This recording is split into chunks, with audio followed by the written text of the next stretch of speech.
রাম ও নারায়ণ রাম মাই cosy লাইফস্টাইলে সকলকে স্বাগত জানিয়ে আবার একটা ডেলি ব্লগ শেয়ার করছি। আজকের ব্লগের টাইটেল হচ্ছে যখন তুমি পিছুটান সরিয়ে ফেলবে তখন তুমি তোমার লক্ষ্যে পৌঁছাতে পারবে।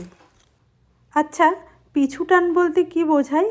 পিছুটান মানে কি আপনি যে কাজ করতে চাইছেন সেই কাজে বাধা, নাকি আপনি কাজটা করতে চান না বলে কোনো বাধা আপনি নিজের থেকেই বার করছেন? আমার এটা থাকলে বোধহয় ভালো হতো, তাহলে আমি এই কাজটা করতে পারতাম, এরকম নয় তো? আমার মনে হয় পিছুটান হচ্ছে দু রকমের। আপনি যদি কোনো কাজ করতে না চান সেক্ষেত্রে আপনি বিভিন্ন রকম সমস্যা বার করতে থাকবেন। আর একটা হয় আপনি কাজটা করতে চান কিন্তু পারিপার্শ্বিক বিভিন্ন পরিস্থিতি আপনার কাজে বাধা সৃষ্টি করছে। কিন্তু এই পারিপার্শ্বিক বিভিন্ন পরিস্থিতির থেকে যে বাধাটা আপনার আসছে সেই বাধাটা যদি আপনি সরিয়ে ফেলতে পারেন তাহলেই কিন্তু আপনি আপনার নির্দিষ্ট লক্ষ্যে পৌঁছাতে পারবেন। যেমন ধরুন, ডাক্তার, উকিল বা নার্স, শিক্ষক বা শিক্ষিকা, সরকারি কর্মচারী, makeup artist, YouTuber, sportsman, scientist বা সফল ব্যবসায়ী, এরা প্রত্যেকেই কিন্তু তাদের নির্দিষ্ট লক্ষ্যে পৌঁছাতে গিয়ে অনেক বাধার সম্মুখীন হয়েছেন। এই বাধা অতিক্রম করার জন্য তাদেরকে কঠিন অধ্যবসায়ও করতে হয়েছে। সেখানে না ছিল টিভি দেখা, না ছিল মোবাইল ফোন ঘাঁটা, না ছিল বন্ধুবান্ধবদের সঙ্গে আড্ডা দেওয়া। এগুলোই তো কোনো একজন ব্যক্তির সফলতার পিছনে সবচাইতে বড় পিছুটান। এগুলোকে সরিয়ে ফেলতে পারলেই আপনি আপনার সফলতার চরম লক্ষ্যে কিন্তু পৌঁছাতে পারবেন। শুধুমাত্র ডাক্তার, উকিল, নার্স, শিক্ষক, শিক্ষিকা বা সরকারি কর্মচারী কিংবা মেকআপ আর্টিস্ট বা ইউটিউবার, স্পোর্টসম্যান, সায়েন্টিস্ট, সফল ব্যবসায়ী, এদেরই সফলতার জন্য ত্যাগ স্বীকার করতে হয় বা পিছুটান সরিয়ে ফেলতে হয় এমনটা কিন্তু নয়। যেমন ধরুন, সফল গৃহবধূ যদি আপনি হন সেখানেও কিন্তু আপনাকে অনেক কিছু ত্যাগ স্বীকার করতে হয়। যেমন সকালের ঘুম বা নিজের পছন্দের খাবার, বেড়ানো, ঘোরাফেরা, কারোর যদি বই পড়ার অভ্যেস থাকে সেটাও কিন্তু একসময় বাদ দিতে হয়। আমাদের গৃহবধূদের তো এমনও দেখা যায় কোনো এক সময়, যেমন ধরুন না, বিয়ের আগে আপনি হয়তো ভালো নাচতেন, ভালো গান করতেন কিংবা ভালো আঁকতেন। এখন সংসারের চাপে সেগুলো সবই প্রায় বন্ধ হয়ে গেছে। তবেই না আপনি একজন সফল গৃহিণী হতে পেরেছেন। তবে আমরা গৃহিণীরা যদি সংসারের পিছুটান সরিয়ে ফেলতে পারতাম তবে আমরাও হয়তো আমাদের নাচ, গান বা ছবি আঁকাটা ধরে রাখতে পারতাম। এই ধরে রাখাটার জন্য পিছুটান অবশ্যই সরিয়ে ফেলা উচিত। চেষ্টা করতে হবে, একদিনে হবে না, হয়তো কোনো এক সময় পিছুটান সরিয়ে আপনি আপনার নির্দিষ্ট লক্ষ্যে পৌঁছেও যেতে পারেন। আর রান্না করতে করতে দেখুন আমার গ্যাসটা শেষ হয়ে গেছিলো। আমার ছেলে নতুন সিলিন্ডার, ভরা সিলিন্ডারে রেগুলেটর লাগিয়ে দিল। রেগুলেটরটা লাগানো ভালো হয়েছিল না বলে চেক করার সময় দেখা গেল খুলে যাচ্ছিল। খুব ভালো করে রেগুলেটর কিন্তু গ্যাসের সিলিন্ডারে লাগিয়ে নিতে হবে, না হলে রেগুলেটরের লিকেজ থেকে রেগুলেটর যদি ঠিকমতো লাগানো না হয় গ্যাস অন করার পর আগুন ধরে যেতে পারে। এটা খুব কেয়ারফুলি যত্ন নিয়ে রেগুলেটর লাগানো উচিত। এতক্ষণ তো আপনাদের সঙ্গে অনেক বকবক করলাম, ততক্ষণে আমি কি কি কাজ করেছি আপনারা তো দেখলেন। সংসারের সকালের সমস্ত কাজকর্ম সেরেছি, আর আমি একটা ফ্রিজ পরিষ্কার করছিলাম, সেটা তো দেখেছেন। কেন ফ্রিজটা পরিষ্কার করছিলাম সেটা পরে বলবো। আর এখন চলে এসেছি রান্না করতে। রান্না আমার অলরেডি হয়ে গেছে। ডিম আলুর তরকারি করেছি, আর আগের দিনের পালং শাকের চচ্চড়ি ছিল সেটা গরম করে নিলাম। চচ্চড়িটা অনেকটা বেশি হয়ে গেছিলো, আজকে সেটা খাওয়া হয়ে যাবে। শীতকাল তো তরকারিটা ভীষণই ভালো ছিল। রান্নাবান্না কমপ্লিট করে স্নান সেরে রান্নাঘর পরিষ্কার করে রান্নাঘরের বাসনপত্র মেজে এখন চলে এসেছি পুজো করে নিতে। তার আগে তো সকালের খাওয়া দাওয়া হয়েছে, আপনাদের দাদা ভাই বেরিয়ে গেছে, আমরাও সকালের টিফিন করে নিয়েছিলাম। তারপর ওই রান্নাঘরের সমস্ত কাজকর্ম সেরে স্নান সেরে চলে এসেছি পুজো করতে।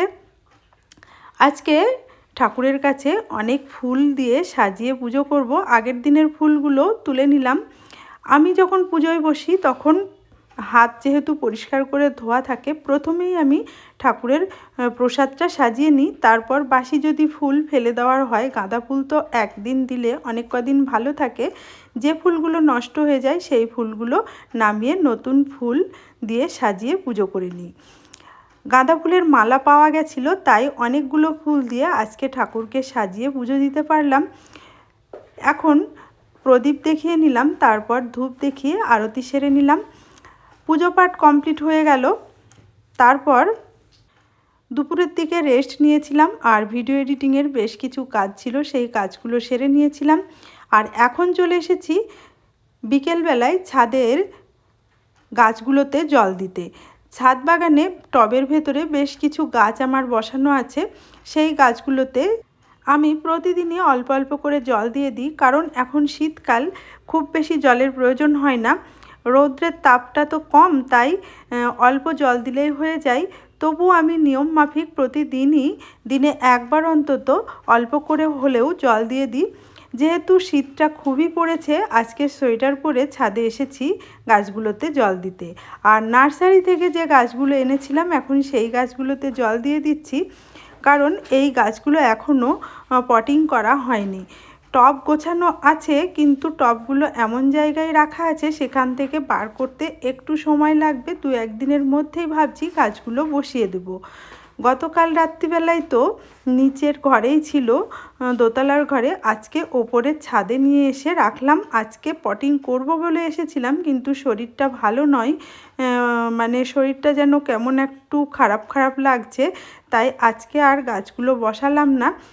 আগামী দিন চেষ্টা করব গাছগুলো বসিয়ে দিতে। তবে যতগুলো গাছ কিনেছি অতগুলো টব নেই, 2-1টা টব আমাকে কিনতে হবে। আর আমার এই টগর ফুলের গাছটার পাতাগুলো বেশ হলুদ হয়ে গেছে, অনেকগুলো পাতা হলুদ হয়ে গেছে। এই পাতাগুলো তো ঝরে যাবে, কেন যে গাছের পাতাগুলো এভাবে হলুদ হয়ে ঝরে যাচ্ছে বুঝতে পারছি না। সারের কমতি ছিল মনে করে মাঝে একদিন সারও দিয়েছিলাম, আর আপনাদের দাদা ভাই একপাশে দাঁড়িয়ে দাঁড়িয়ে আমার কাজ দেখছে আর হাসাহাসি করছে। মানে ছাদের গাছের পাতাগুলো হলুদ হয়ে গেছে দেখেছি, আর বলেছি কেন হলুদ হয়ে যাচ্ছে, ও সেটা নিয়ে একটু মজা করছিল। তারপর সন্ধ্যাবেলায় ঠাকুরের কাছে সন্ধ্যা প্রদীপ জ্বেলে দিয়ে এখন চলে এসেছি রান্নাঘরে। সকলকে জানাচ্ছি গুড ইভিনিং। এখন বানাচ্ছি সবার জন্য কফি। শীতকালে সন্ধ্যাবেলায় বা বিকেলের দিকে, বিকেলে আমাদের কফি বা চা খাওয়া হয় না, আমাদের চা কফি যেটাই খাওয়া হোক না কেন সেটা সন্ধ্যার পরেই খাওয়া হয়। তাই শীতকাল যেহেতু বানিয়ে নিলাম কফি। আর আমি তো এর আগের ব্লগেও হয়তো বলেছি, আপনাদের দাদা ভাই ইদানিং কফি খেতে একটু বেশিই ভালোবাসছে, যার কারণে কফিটা বানানোও হচ্ছে। কফি বানিয়ে একটু গল্পগুজব করেছি সবার সঙ্গে বসে, তারপর চলে এসেছি রান্নাঘরে। আটাটা মেখে রেখে ওই যে ফ্রিজ পরিষ্কার করছিলাম বলছিলাম না ভিডিওর ব্লগের শুরুতেই, এই ফ্রিজে আমি কোনো রান্না করা খাবার দাবারও রাখি না, ফল সবজি মাছ কিছুই রাখি না। সেগুলো রাখার জন্য আমার আলাদা একটা ফ্রিজ আছে। এই ফ্রিজটা আমার বেশ পুরনো, প্রায় 15-16 বছরের পুরনো। ফ্রিজটা নষ্ট হয়ে গেছে। ফ্রিজটা বাদ না দিয়ে আমি গ্রসারি আইটেম যা বাজার করে আনা হয় সেগুলো এই ফ্রিজের ভেতরে রাখি। এখন ফ্রিজ পরিষ্কার করে নিচ্ছি এই কারণে যে বেশ কিছু গ্রসারি আইটেমের ডেট এক্সপায়ার হয়ে গেছে, আর বেশ কিছু জিনিস উপরে নতুন জিনিসের চাপা পড়ে নষ্ট হয়ে গেছে, সেগুলো বার করে ফেলে দিলাম। আর ফ্রিজটাকে খুব ভালো করে পরিষ্কার করে ঝাড়পোছ করে নিলাম, যাতে প্রত্যেকটা জিনিস সঠিকভাবে ব্যবহার করতে পারি এবং গুছিয়ে সুন্দর করে সাজিয়ে রাখতে পারি। ফ্রিজ পরিষ্কার করে নেওয়া তো আমার হয়ে গেল বলতে ছেড়ে রাখলাম, আজকে আর মুছবো না, মুছে নেব আগামী দিন সকালবেলায়। এখন চলে এসেছি রাতের খাবার করতে। রাতে আজকে রুটি বানাচ্ছি, আর সকালের তরকারি আছে, সকালের মানে দুপুরের তরকারি আছে, আর দুধ আছে, এই দিয়েই খাওয়া হয়ে যাবে। আজকের ব্লগটি আমি এখানেই শেষ করছি। কেমন হলো আজকের ব্লগটি অবশ্যই কমেন্ট করে জানাবেন। ভালো লাগলে মাই কোজি লাইফস্টাইল চ্যানেলটি সাবস্ক্রাইব করে আমাকে সাপোর্ট করার অনুরোধ জানালাম। ভিডিওটি দেখার জন্য সকলকে জানাই ধন্যবাদ।